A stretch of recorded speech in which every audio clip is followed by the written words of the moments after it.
ಭಾಗ 12. ಆ ಒಂದು ಕ್ಷಣ ಮನಸ್ಸು ಜುಮ್ಮಂತು. "ಏನ್ ಬಾಸ್ ಇವತ್ತು ಬಿಲಿಯನರ್ ಉದ್ಯಮಿ ತುಂಬ ರೊಮ್ಯಾಂಟಿಕ್ ಮೂಡ್‌ನಲ್ಲಿದ್ದೀರಾ?" ಮಲ್ಲಿಕಾ ನಾಚಿಕೆಯಿಂದ ಕೆನ್ನೆ ಕೆಂಪು ಮಾಡಿಕೊಳ್ಳುತ್ತಾ ಅವನ ತೋಳುಗಳಿಂದ ಬಿಡಿಸಿಕೊಳ್ಳಲು ಪ್ರಯತ್ನ ಪಟ್ಳು. ನಾನಿ ಅವಳ ಕುತ್ತಿಗೆಯ ಸನಿಹಕ್ಕೆ ತನ್ನ ಮುಖ ತಂದು ಮೆಲ್ಲನೆ ಉಸಿರಾಡುತ್ತಾ ಪಿಸುಗುಟ್ಟಿದ್ದ. "ಹಲೋ ಮಿಸ್ಸೆಸ್ ಮಲ್ಲಿಕಾ, ಇನ್ಮೇಲೆ ಈ ಬಾಸ್ ಅನ್ನೋ ಪದಕ್ಕೆ ರಜೆ ಕೊಡ್ತೀರಾ? ನಾನಿನ್ನು ಪ್ರಾಣಕ್ಕಿಂತ ಹೆಚ್ಚಾಗಿ ಪ್ರೀತಿಸ್ತಾ ಇದ್ದೀನಿ. ಇಡೀ ಜಗತ್ತೇ ನನ್ನ ಕೈ ಬಿಟ್ಟಾಗ ನೀನು ನನ್ನ ಕೈ ಹಿಡಿದೆ. ಇವತ್ತಿನಿಂದ ಈ ನಾನಿ ಸಂಪೂರ್ಣವಾಗಿ ನಿನ್ನವನು" ಅಂತ ಹೇಳುತ್ತಾ ಅವಳ ಮುಖವನ್ನು ತನ್ನ ಕಡೆಗೆ ತಿರುಗಿಸ್ಕೊಂಡ. ಅವಳ ಮುದ್ದಾದ ನಗುವನ್ನು ನೋಡುತ್ತಾ ಕಳೆದು ಹೋಗ್ತಾನೆ. ಚಂದ್ರನ ಬೆಳಕಿನಲ್ಲಿ ಇಬ್ಬರ ನೆರಳು ಒಂದಾಗಿ ಅವರ ಸಂಸಾರ ನಂದನವನವಾಗುತ್ತೆ. ಆದರೆ ಇದೇ ಮುದ್ದಾದ ಈ ಒಂದು ಸುಮಧುರವಾದ ಕ್ಷಣವನ್ನು ರೂಮ್ನ ಕಿಟಕಿಯ ಮರೆಯಿಂದ ನೋಡಿ ಉರಿಯುವ ಕಣ್ಣುಗಳಿಂದ ಕೆಂಡ ಕಾರ್ತಿದ್ಲು ಅತ್ತೆ ಮಹಾದೇವಮ್ಮ. ಅವಳ ಕೈಯಲ್ಲಿದ್ದ ಹಾಲಿನ ಗ್ಲಾಸ್ ಕೋಪದಿಂದ ನಡುಗ್ತಿತ್ತು. "ನಾನಿ ನನ್ನ ರಕ್ತ, ನನ್ನ ಮಗ ಇವತ್ತು ಆ ಹಳ್ಳಿ ಗಂಟಿಯ ಮಾಯೆಗೆ ಬಿದ್ದು ನನ್ನನ್ನೇ ಮರೆತು ಹೋಗ್ತಿದ್ದಾನಲ್ಲ. ಲಕ್ಷ್ಮಿ ಸೋತಿರಬಹುದು, ಆದರೆ ಈ ರಾಜಮಾತೆ ಸೋಲಲ್ಲ. ಈ ಮಲ್ಲಿಕಾಳನ್ನು ನನ್ನ ಮಗನ ಮನಸ್ಸಿನಿಂದ ಮಾತ್ರ ಅಲ್ಲ, ಈ ಮನೆಯಿಂದಲೇ ಕುತ್ತಿಗೆ ಹಿಡಿದು ಆಚೆ ಹಾಕ್ತಿದ್ರೆ ನನ್ನ ಹೆಸರು ಮಹಾದೇವಮ್ಮ ಅಲ್ಲ" ಅಂತ ಒಳಗೊಳಗೆ ರೋಷದಿಂದ ಶಪಥ ಮಾಡಿದ್ಲು. ಕೆಂಡ ಕಾರ್ತಿದ್ದ ಅತ್ತೆಯವರಿಗೆ ಏನು ಮಾಡೋಕ್ಕಾಗೋದೇ ಇಲ್ಲ. ನಾನಿ ಮತ್ತು ಮಲ್ಲಿಕಾ ನಮಗೆ ಬಂದಂತಹ ಕಂಟಕ ಇಷ್ಟು ಸುಲಭವಾಗಿ ದೂರ ಆಯ್ತಲ್ಲ ಅಂತ ಹೇಳಿ ನಾನಿ ಮಲ್ಲಿಕಾ ಇಬ್ಬರು ಕೂಡ ನಿಟ್ಟುಸಿರು ಬಿಡ್ತಾರೆ. ಆದರೆ ಮಲ್ಲಿಕಾಳ ಜಾಣತನ, ಆ ಚಾಕಚಕ್ಯತೆಯನ್ನು ನೋಡಿ ಅವನಿಗಂತೂ ತನ್ನ ಹೆಂಡತಿ ಮೇಲೆ ಬಹಳ ಅಂದರೆ ಬಹಳ ಗೌರವ ಬರುತ್ತೆ. ತನಗಿನ್ನೇನೇ ಆದರೂ ಕೂಡ ತನ್ನ ಹೆಂಡತಿ ತನ್ನನ್ನು ಕಾಪಾಡ್ತಾಳೆ ಅನ್ನೋ ಧೈರ್ಯ ಆತನಿಗೆ ಬರುತ್ತೆ. ಮಲೆನಾಡಿನ ಹಳ್ಳಿಯ ನೆರೆಹೊರೆಯವರೆಲ್ಲ ಮರುದಿನ ಬೆಳಗ್ಗೆ ಹೆಣ್ಣು ಮಕ್ಕಳು ಮತ್ತು ಅಕ್ಕಪಕ್ಕದ ತೋಟದ ಮಾಲೀಕರ ಹೆಂಡತಿಯರು ಮಲ್ಲಿಕಾಳನ್ನು ನೋಡಲು ಮನೆಗೆ ಬಂದಿರ್ತಾರೆ. ಅವರೆಲ್ಲರೂ ಕೂಡ ಹಾಲ್ನಲ್ಲೇ ಕುಳಿತುಕೊಂಡು, "ಮಹಾದೇವಮ್ಮ, ನಿಮ್ಮ ಸೊಸೆ ಸಾಧಾರಣದವಳಂತೂ ಅಲ್ವೇ ಅಲ್ಲ. ಗಂಡನಿಗೆ ಬಂದ ಕಂಟಕವನ್ನು ಹೆಣ್ಣು ಸಿಂಹದ ತರಹ ನಿಂತು ದೂರ ಮಾಡಿಬಿಟ್ಲು. ನಿಮ್ಮ ಮನೆತನಕ್ಕೆ ಇವಳೇ ಅಸಲಿ ಮಹಾಲಕ್ಷ್ಮಿ" ಅಂತ ಮಲ್ಲಿಕಾಳನ್ನು ಮುಕ್ತ ಕಂಠದಿಂದ ಹೊಗಳುತ್ತಿದ್ರು. ಇದನ್ನು ಕೇಳಿ ಸೋಫಾದ ಮೇಲೆ ಕುಳಿತಿದ್ದ ಮಹಾದೇವಮ್ಮನಿಗೆ ಒಳಗೊಳಗೆ ಹೊಟ್ಟೆ ಉರಿ ತಾಳಕ್ಕೆ ಆಗಲಿಲ್ಲ. ಸೊಸೆ ಕೀರ್ತಿ ತನಗಿಂತ ಹೆಚ್ಚಾಗುತ್ತಿರುವುದು ಅವಳ ಅಹಂಕಾರಕ್ಕೆ ಭಾರಿ ಪೆಟ್ಟು ಬಿದ್ದಿತ್ತು. ಎಲ್ಲರ ಮುಂದೆ ಮಲ್ಲಿಕಾಳನ್ನು ಕೆಳಗೆ ಮಾಡಿ ಅವಳ ಸ್ವಾಭಿಮಾನವನ್ನು ಧೂಳೀಪಟ ಮಾಡಲು ಅತ್ತೆ ತಕ್ಷಣವೇ ಒಂದು ಭೀಕರ ಕೌಟುಂಬಿಕ ಪ್ಲ್ಯಾನ್ ಮಾಡಿದ್ಲು. ಅತ್ತೆ ಮಹಾದೇವಮ್ಮ ಜೋರಾಗಿ ನಗುತ್ತಾ, "ಅಯ್ಯೋ ಹೌದಪ್ಪ, ನೀವೇನು ಅವಳನ್ನು ಮಹಾಲಕ್ಷ್ಮಿ ಅಂತಿದ್ದೀರಾ, ಆದರೆ ನಮ್ಮ ಮನೆತನದ ಆಚಾರ ವಿಚಾರದ ಮುಂದೆ ಈ ಹಳ್ಳಿಯ ಬುದ್ಧಿ ನಡೆಯಲ್ಲ ನೋಡಿ. ಮಲ್ಲಿಕಾ, ನಾಳೆ ನಮ್ಮ ಮುತ್ತೈದೆಯರು ಕಾಲದ ಮಹಾ ಕುಲದೇವತೆ ಪೂಜೆ ಇದೆ. ಈ ಪೂಜೆಯ ನಿಯಮದ ಪ್ರಕಾರ ಹೊಸ ಸೊಸೆ ಇಡೀ ರಾತ್ರಿ ನಿದ್ದೆ ಮಾಡದೆ ಒಂಟಿಯಾಗಿ ಕುಳಿತು 101 kg ಅಡಿಕೆಯನ್ನು ಸ್ವತಃ ತಾನೇ ಕೈಯಾರೆ ಸುಲಿದು ದೇವಿಯ ಕಾಲಿಗೆ ಅರ್ಪಿಸಿ, ಒಂದು ವೇಳೆ ಆ ಅಡಿಕೆಯಲ್ಲಿ ಒಂದು ಸಿಪ್ಪೆ ಉಳಿದ್ರೂ ದೇವಿಗೆ ಅಪಚಾರ. ಮನೆತನದ ಮರ್ಯಾದೆ ಹರಾಜಾಗುತ್ತೆ. ನೀನು ಎಷ್ಟೇ ದೊಡ್ಡ ಆಫೀಸ್ ಮ್ಯಾನೇಜರ್ ಆದರೂ ಕೂಡ ಈ ಮನೆತನದ ಗೌರವ ಉಳಿಸೋಕೆ ನಾಳೆ ರಾತ್ರಿ ಟಾಸ್ಕ್ ಮಾಡಲೇಬೇಕು" ಎಂದು ಇಡೀ ಸಭೆಯ ಮುಂದೆ ಮಲ್ಲಿಕಾಗೆ ಭೀಕರ ಸವಾಲು. ಹೆಣ್ಣು ಮಕ್ಕಳೆಲ್ಲ ಆಶ್ಚರ್ಯದಿಂದ ಒಬ್ಬರ ಮುಖ ನೋಡಿಕೊಂಡ್ರು. ಇಡೀ ರಾತ್ರಿ 101 kg ಅಡಿಕೆ ಸುಲಿಯೋದಾ? ಅಸಾಧ್ಯ. ಮಹಾದೇವಮ್ಮ ಬೇಕಂತಲೇ ಸೊಸೆಗೆ ಹಿಂಸೆ ಕೊಡ್ತಾ ಇದ್ದಾರೆ ಅಂತ ಎಲ್ಲರಿಗೂ ಅರ್ಥ ಆಯಿತು. ಆದರೆ ಮಲ್ಲಿಕಾ ಧೃತಿಗಿಡಲಿಲ್ಲ. ಆಕೆ ತನ್ನ ರೇಷ್ಮೆ ಸೀರೆಯ ಸೆರಗನ್ನು ಸರಿಪಡಿಸಿಕೊಳ್ಳುತ್ತಾ ಅತ್ತೆಯ ಕಣ್ಣುಗಳನ್ನು ನೇರವಾಗಿ ದಿಟ್ಟಿಸಿ ಮುಖದಲ್ಲಿ ಅದೇ ಹಳ್ಳಿಯ ಧೀರ ನಗು ಬೀರುತ್ತಾ, "ಸರಿ ಅತ್ತೆಯವರೇ, ಅಡಿಕೆ ತೋಟದ ನಡುವೆ ಬೆಳೆದ ಈ ಹಳ್ಳಿ ಹುಡುಗಿಗೆ ಅಡಿಕೆ ಸುಲಿಯೋದು ದೊಡ್ಡ ಕೆಲಸನಾ?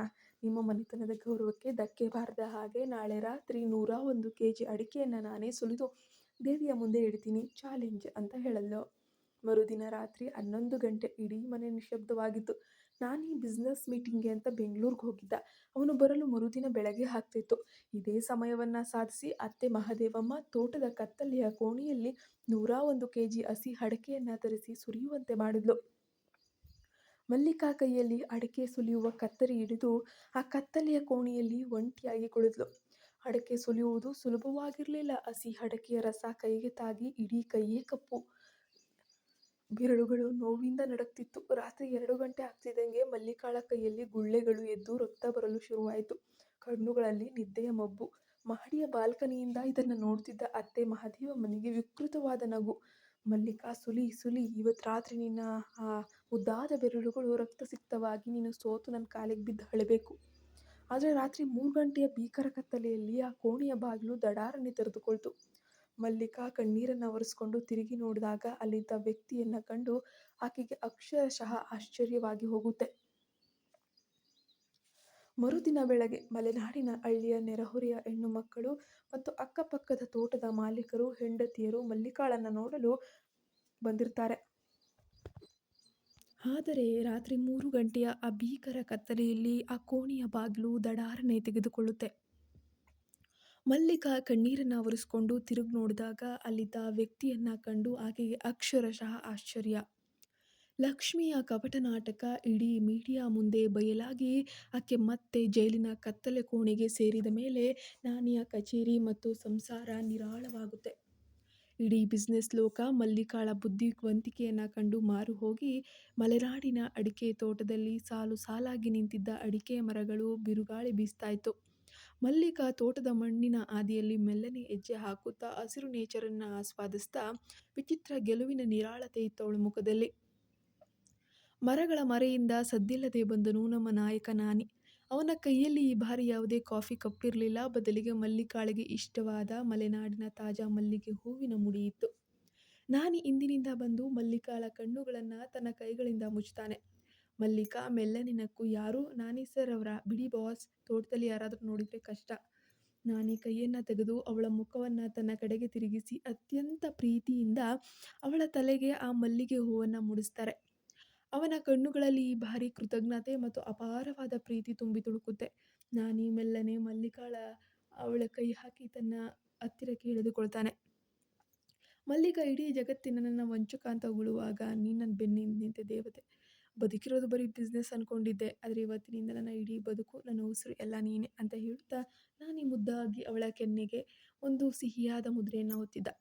ಮಲ್ಲಿಕಾಳಿಗೆ ಇಡೀ ದೇಹ ಒಂದು ಕ್ಷಣ ನಡುಗುತ್ತೆ. ನಾಚಿಕೆಯಿಂದ ಅವಳ ಕೆನ್ನೆಗಳು ಅಡಿಕೆ ಹಣ್ಣಿನಂತೆ ಕೆಂಪಾಗುತ್ತೆ. ಅವಳು ನಾನಿಯ ಎದೆಯ ಮೇಲೆ ತಲೆಯಿಟ್ಟು ಆ ಅಡಿಕೆ ತೋಟದ ಪ್ರಕೃತಿಯ ನಡುವೆ ಇಡೀ ಪ್ರಪಂಚವನ್ನೇ ಮರೆತು ಹೋಗ್ತಾಳೆ. ಇಬ್ಬರ ನಡುವಿನ ಪ್ರೇಮಲೋಕ ಮುಗಿಲು ಮುದ್ದಾದ ದೃಶ್ಯವನ್ನ ಅರಮನೆ ಮಹಡಿಯಿಂದ ಬಾಲ್ಕನಿಯಲ್ಲಿ ನಿಂತು ನೋಡ್ತಾನೆ ಇದ್ದಾಳೆ ಮಹದೇವಮ್ಮ. ಆ ಪೂಜೆಯ ಗಂಟೆಯನ್ನು ಸದ್ದು ಮಾಡುತ್ತಾ, ಲಕ್ಷ್ಮಿ ಹೋದ್ರೇನಂತೆ, ಮಹಾದೇವಮ್ಮ ಇನ್ನೂ ಇದ್ದಾಳೆ. ಇವಳಿಗೆ ಇಷ್ಟೊಂದು ಗುಲಾಮನಾಗ್ತಾನೆ ಅಂತ ನಾನು ಅಂದ್ಕೊಂಡೇ ಇರಲಿಲ್ಲ. ನನ್ನ ಕಣ್ಣಾರೆ ನೋಡೋಕ್ಕಾಗ್ತಾ ಇಲ್ಲ ನನ್ನ ಮಗನ ಈ ಆಟಗಳನ್ನು. ನಾಳೆಯಿಂದ ಈ ಮನೆಯಲ್ಲಿ ಹೊಸ ಆಟ ಶುರುವಾಗುತ್ತೆ.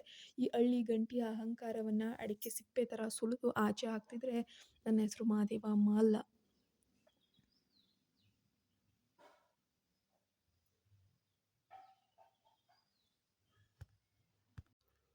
ಗ್ಯಾಸ್ ಮತ್ತು ಲೈಟ್ ಇಲ್ಲದ ಆ ಕತ್ತಲೆಯ ಅಡುಗೆ ಕೋಣೆಯಲ್ಲಿ ನಾನೀಗ ಎಂತಹ ಹೊಸ ಐಡಿಯಾ ಮಾಡಿದನು ಗೊತ್ತಾ? ಮಹಾದೇವಮ್ಮಳಿಗೆ ಶಾಕ್ ಕೊಡ್ಬೇಕಂತಾನೆ ಅಡುಗೆ ಕೋಣೆಯಲ್ಲಿ ಅಸಹಾಯಕಳಾಗಿ ನಿಂತಿದ್ದಾಗ ಐಫೋನ್ ಲೈಟ್ ಬೆಳಕನ್ನು ಹಾಕಿ ಪಾಪ ಅಸಹಾಯಕಳಾಗಿ ಕಣ್ಣೀರಾಗ್ತಿದ್ದಾಗ ಒಳಗೆ ನುಗ್ಗಿದ್ದ ನಾನಿ ಐಫೋನ್ ಫ್ಲ್ಯಾಶ್ ಲೈಟ್ನ ಬೆಳಕಿನಲ್ಲಿ ಪ್ರತ್ಯಕ್ಷನಾಗ್ತಾನೆ. ನೋಡಿ ಅವಳಿಗೆ ಒಂದು ಕ್ಷಣ ಆ ಕ್ಷಣ ನಂಬಕ್ಕಾಗಲಿಲ್ಲ. ನಾನಿ ಮೆಲ್ಲನೆ ಬಂದು ಅವಳ ಕಣ್ಣೀರನ್ನು ತನ್ನ ಬೆರಳುಗಳಿಂದ ಒರೆಸಿ ಅತ್ಯಂತ ಕಾಳಜಿಯಿಂದ ಕೇಳ್ತಾನೆ, ಮಲ್ಲಿಕಾ, ಅಮ್ಮ ಇಷ್ಟೊಂದು ಕೆಳಮಟ್ಟಕ್ಕೆ ಇಳಿತಾಳೆ ಅಂತ ನಾನು ಅಂದ್ಕೊಂಡೇ ಇರಲಿಲ್ಲ. ಕರೆಂಟ್ ವೈರ್ ಕಟ್ ಮಾಡಿ, ಗ್ಯಾಸ್ ಲಾಕ್ ಮಾಡಿ, ಇವತ್ತು ನಾನು ಅಮ್ಮನನ್ನು ಕೇಳ್ತೀನಿ ಏನಿದು ರಾಕ್ಷಸತನ ಅಂತ. ಕೋಪದಿಂದ ಹೆಜ್ಜೆ ಹಾಕಕ್ಕೆ ಮುಂದಾಗ್ತಾನೆ. ಆದರೆ ಮಲ್ಲಿಕಾ ಅವನ ಕೈಯನ್ನು ಗಟ್ಟಿಯಾಗಿ ತಡಿತಾಳೆ. ಅವಳ ಕಣ್ಣುಗಳಲ್ಲಿ ಈಗ ಕಣ್ಣೀರಿನ ಬದಲು ಜ್ವಾಲಾಮುಖಿ ಉರಿತಿತ್ತು. ಆಕೆ ದೃಢವಾಗಿ ಹೇಳಿದ್ಲು, ಬೇಡ ನಾನಿ, ಈಗ ನೀವು ಹೋಗಿ ಜಗಳ ಆಡಿದರೆ ಆ ಮಲ್ಲಿಕಾ ಕೈಲಾಗದೆ ಗಂಡನ ಹಿಂದೆ ನಿಂತು ದೂರು ಕೊಡ್ತಾಳೆ ಅಂತಾರೆ. ನನಗೆ ಆ ರೀತಿ ನಿಮ್ಮ ಅಮ್ಮನ ಹತ್ರ ಹೇಳಿಸ್ಕೊಂಡು ನಿಮ್ಮಮ್ಮ ನನ್ನನ್ನು ನೋಡಿ ನಗೋದು ಇಷ್ಟ ಇಲ್ಲ. 100 ಜನ ಮುತ್ತೈದೆಯರು ನಾಳೆ ಮನೆಗೆ ಬರ್ತಾರೆ. ಅವ್ರ ಹೊಟ್ಟೆ ತುಂಬ ಊಟ ಹಾಕಿ ತಣಿಸೋದು ನನ್ನ ಧರ್ಮ. ಗ್ಯಾಸ್ ಲೈಟ್ ಇಲ್ಲ ಅಂದರೆ ಏನಂತೆ? ಹಳ್ಳಿಯಿಂದ ಬಂದಿರೋ ಈ ಮಲ್ಲಿಕಾಗೆ ಒಲೆ ಉರಿಸಿ ಅಡುಗೆ ಮಾಡೋದು ಹುಟ್ಟುತ್ತಲೇ ಬಂದಿರೋ ಅಂಥ ಕಲೆ, ಅದು ವಾಡಿಕೆ ಅಂತ ಹೇಳ್ತಾಳೆ. ನಾನಿ ಅವಳ ಹಠ ಮತ್ತು ಮನೆತನದ ಮೇಲಿಟ್ಟಿರೋ ಗೌರವವನ್ನು ನೋಡಿ ಮೂಕ ವಿಸ್ಮಿತನಾಗ್ತಾನೆ. ಅವಳ ಮುಖದಲ್ಲಿದ್ದ ಆ ಧೀರತನಕ್ಕೆ ಮನಸಾರೆ ಸೋತ ನಾನಿ ತನ್ನ ಐಷಾರಾಮಿ ಟೀ ಶರ್ಟ್ ತೋಳುಗಳನ್ನು ಮೇಲಕ್ಕೆ ಮಡಚಿ ನಗ್ತಾನೆ. ಸರಿ, ನೀನು ಒಲೆ ಉರಿಸಿದ್ರೆ ಈ ನಾನಿ ಕಟ್ಟಿಗೆ ತಂದು ಕೊಡ್ತಾನೆ. ಮಲೆನಾಡಿನ ಗಂಡು ನಾನು, ನನಗೂ ಒಲೆ ಊದಕ್ಕೆ ಬರುತ್ತೆ ಅಂತಾನೆ.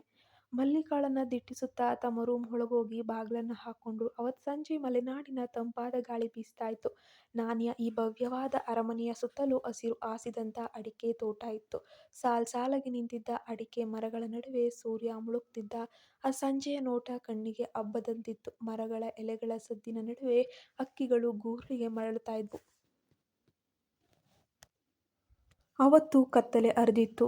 ಆ ಕತ್ತಲಾದ ಮೇಲೆ ಮಲೆನಾಡಿನ ದಟ್ಟವಾದ ಕಾಡಿನ ಬದಿಯಲ್ಲಿದ್ದ ಒಂದು ಹಳೆಯ ಪಾಳು ಬಿದ್ದ ಗೋದಾಮಿನಲ್ಲಿ ಕ್ರೂರಿ ಲಕ್ಷ್ಮಿ ಅಡಗಿ ಕುಳಿತಿದ್ಲು. ಜೈಲಿನಿಂದ ಪೊಲೀಸರ ಕಣ್ಣಿಗೆ ಮಣ್ಣೆರಚಿ ತಪ್ಪಿಸ್ಕೊಂಡು ಬಂದಿದ್ದ ಅವಳ ಕಣ್ಣುಗಳಲ್ಲಿ ಈಗ ಕೇವಲ ಅಸೂಯೆ ಇರಲಿಲ್ಲ.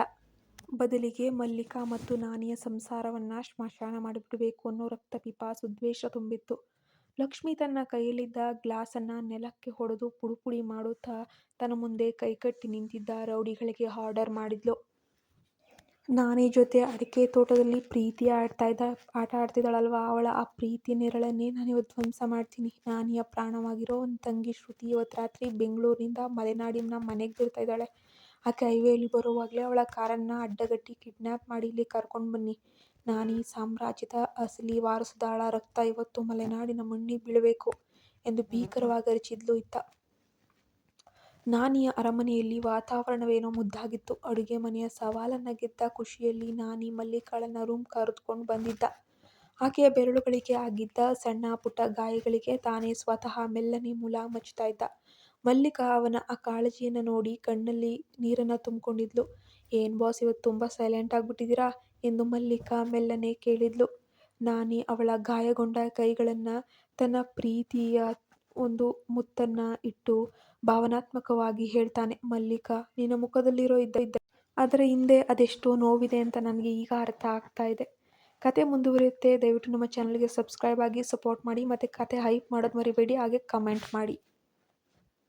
ನಿಮಗೆ ಈ ಕಥೆಯನ್ನು ನೋಡಿದಾಗ ನಾನು ಹೇಳ್ತಾ ಇರೋ ಸ್ಟೋರಿನೇ ಒಂದು ಅಥವಾ ಅಲ್ಲಿ ಬರ್ತಾ ಇರೋದೇ ಒಂದು ಅನಿಸ್ಬೋದು. ಬಿಕಾಸ್ ನನ್ನ ಫೋನು ತುಂಬ ಹಳೇದಾಗಿ ಮತ್ತು ಹ್ಯಾಂಗ್ ಆಗೋಕ್ಕೆ ಶುರುವಾಗಿರೋದ್ರಿಂದ ದಯವಿಟ್ಟು ಈ ಮೊಬೈಲಲ್ಲಿ ನಾನು ಕ್ಲೀನಾಗಿ ವರ್ಕ್ ಮಾಡೋಕ್ಕಾಗ್ತಾಯಿಲ್ಲ, ಏನೇನೋ ಆಗ್ತಾಯಿದೆ. ಸೊ ಹಾಗಾಗಿ ನಾನು ಹೊಸ ಮೊಬೈಲ್ ತೊಗೊತೀನಿ. ದಯವಿಟ್ಟು ಇದೊಂದು ಕಥೆನ ಅಡ್ಜಸ್ಟ್ ಮಾಡ್ಕೊಳ್ಳಿ. ನಾಳೆಯಿಂದ ಕಥೆನ ಪರ್ಫೆಕ್ಟಾಗಿ ಹಾಕ್ತೀನಿ, ಓಕೆನಾ. ಮೊಬೈಲ್ ತುಂಬ ಹ್ಯಾಂಗ್ ಆಗ್ತಾಯಿದೆ, ತುಂಬ ಪ್ರಾಬ್ಲಮ್ ಆಗ್ತಾಯಿದೆ, ಕಥೆಗಳನ್ನೇ ಹಾಕೋಕ್ಕಾಗ್ತಾಯಿಲ್ಲ, ಸಾರಿ.